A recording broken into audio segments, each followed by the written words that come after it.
సువార్త కోసం కూడా వెళ్ళనివ్వా ప్రభువా? నా చిత్తం వేరుగా ఉంది పౌలా, కనిపెట్టు, దానికోసం నువ్వు కనిపెట్టాలి. సరే, వెంటనే పౌలు అన్నాడు, బాబు అందరూ బ్యాగులు తీసేసేయండి, దేవుడు వద్దంటున్నాడు, ఇంకో ప్లేస్ అట చూద్దామని. మళ్ళీ ఇంకో ప్లేస్కి వెళ్దామని చెప్పి రండి వెళ్దాం అనగానే మళ్ళీ పరిశుద్ధాత్మ దేవుడు వెళ్ళనివ్వలేదు.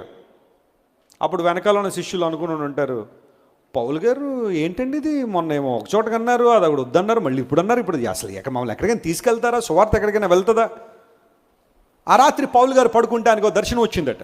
దానిలో మాసిదోనియా దేశస్థుడు ఒకడు, మా దేశానికి రా, మాకు సహాయం చేయి అని అలా వచ్చి వెళ్ళిపోయాడు కల్లో. ఉదయాన్నే లేచి అంటాడు ఈయన, శిష్యులారా మనం మాసిదోనియా వెళుదాము రండి అన్నాడు. ఎవరండి, ఎవరు పిలిచారండి? మాసిదోనియాలో ఎవరైనా ఉన్నారండి తెలిసిన వాళ్ళు?